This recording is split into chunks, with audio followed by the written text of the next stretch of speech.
Update India TV, हर खबर सच्चाई। नामदार अशोक उईके यांनी घेतला खरीप हंगाम व जलजीवन पाणी टंचाईबाबत कळंब पंचायत समितीला आढावा बैठक।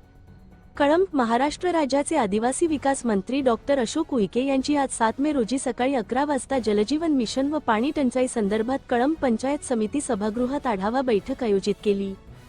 गेल्या 2 महिन्यापासून कळंब शहरातील माथा वस्तीचा व बऱ्याच ग्रामपंचायत गावोगावी खेडे पाण्यासाठी गंभीर प्रश्न असून 15 दिवसाआड तर कुठे 3 दिवसाआड नळ योजनेचे पाणी सोडल्या जात असल्याने नागरिकांची भ्रमंती सुरू आहे। या संदर्भात नगरपालिका मुख्याधिकाऱ्यांच्या कार्यालयात कळंब माथा वस्तीमधील महिला पुरुषांचा मोर्चा नेऊन निवेदन दिले असता काहीच फरक पडला नसल्याने मे महिन्याच्या उन्हातही 3 प्रभागातील महिला पुरुष पाणी मिळेल तिथे झुंबड करीत आहे।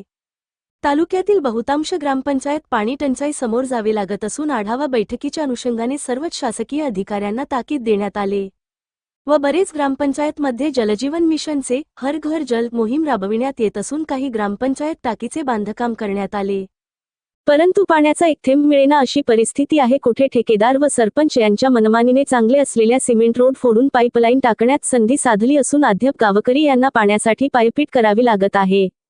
कुठे वादग्रस्त जागेवर टाकीचे काम उभे केल्याने काम थांबलेलं आहे। ग्रामीण भागातील सरपंच यांनी जलजीवन मिशनबाबत बैठकीत प्रश्न उपस्थित केला। याबद्दल मंत्री नामदार अशोकराव उईके यांनी जलजीवनच्या अधिकारी यांचा समाचार घेतला, मात्र कृषी विभागाच्या कामकाज समाधान व्यक्त केला। यावेळी उपविभागीय अधिकारी नितीन हिंगोले, धीरज स्थूल तहसीलदार कळंब, भूपेंद्र बाहेकर गटविकास अधिकारी कळंब, अनुप अग्रवाल नगरपालिका मुख्य कार्यकारी अधिकारी काळबांडे, उपाभियंता पाणी पुरवठा अधिकारी जिल्हा परिषद यवतमाळ इंगोले, जलजीवन मिशन अधिकारी तालुका कृषी अधिकारी सुहास बेंडे कळंब, पोलीस स्टेशनचे ठाणेदार राठोड कळंब, भाजपा तालुका अध्यक्ष मनोज काळे, कैलास बोंद्रे, दिनेश वानखेडे, हेमंत बेंडे व कळंब तालुक्यातील ग्रामपंचायत सरपंच सचिव सर्व कृषी विक्रेता ग्रामवासी नागरिक उपस्थित होते।